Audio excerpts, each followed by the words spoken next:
I loved the Spider-Man games. Spider-Man 1, Spider-Man 2 on the new consoles. But even before that, the Ultimate Spider-Man, that cartoon Spider-Man. Loved those games. You know what? I dare to say I love those games more than the next guy.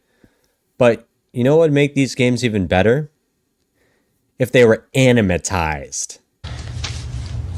I look at these words, and it's like my father wrote them.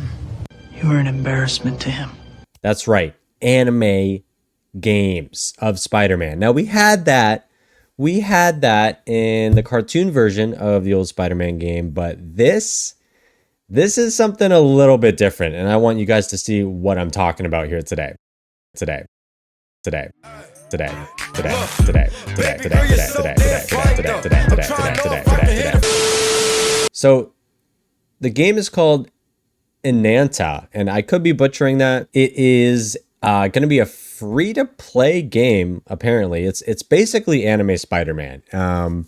One of the movement mechanics is the same thing, literally the same thing as being able to swing around in the new Spider-Man games. It's an open world, so the first thing that you probably think when you see this gameplay, you're like, Jax, this gameplay looks like a complete ripoff of the new Spider-Man games. Why the hell would you ever purchase this game? It looks trash. Okay, and I completely understand that. You know, I actually think that I would completely agree with you. But let me offer a counterpoint. Okay, counter argument here. You ready for this? You ready for this? So, what I would say to that is every great game. Think about how games are made, how anything is made, really. Think about innovation. Think innovative come from. They come from whatever's been there before. Even a big thing on YouTube is called the yoink and twist that I think some people have talked about, where you take an idea and you make it your own. You put your own spin on it, and that's how you've innovated about it. So this game, this Ananta game, it's taken a lot of inspiration. Now you could argue too much inspiration. I'd love to hear what you guys think in the comments. But like it or not, this game has taken inspiration, heavy or not, from so many different games. I mean, I'm seeing Grand Theft Auto in here. I'm seeing the new Spider-Man games in here. I'm seeing more gacha game style like Genshin Impact, which is a huge game. I'm seeing a lot of different innovations, or a lot of different I'm seeing a lot of different inspirations here that could all be bad. You know, sometimes when a game tries to do too many things at once, just like a restaurant, if you go to a restaurant and it's got Italian food, and then for some reason it's got, I don't know, hamburgers and fries, those places, sometimes it's like, what are we doing? You know, that might be indicative that it's not the best in terms of, whereas if you go to a restaurant that has one thing and it specializes in that one thing, typically, I will say, it could be better. Now, it's not always the case, not the best example, but you understand what I'm trying to say. So I'm nervous that it's going to try to do too many things all at once and not be able to get one thing good. That's a fear, but the way it's shaping up right now, I mean, you can swing between skyscrapers using ropes, basically like the Marvel Spider-Man games. Traversal's fast-paced. I'm not seeing that there's any stamina requirement. You can parkour. You can swim. You can take people's you can steal people's frickin' cars and joyride them around everywhere. Apparently, it's an open world, so it's basically like Grand Theft Auto. The player can take on various quests and challenges to recover lost memories and unlock various abilities that helps them in their story. Now, the narrative side of things doesn't sound like it's anything very deep.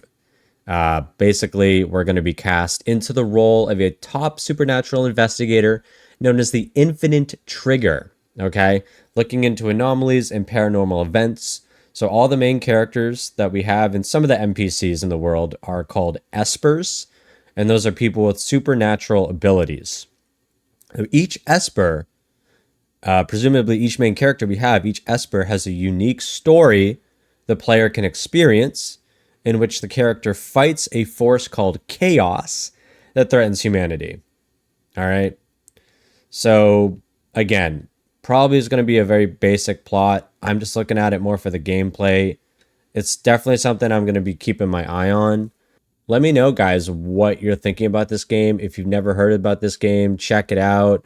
Tell me what you think. Engage with me. I would love to hear what your guys' thoughts are around this because it looks interesting to me to say the least.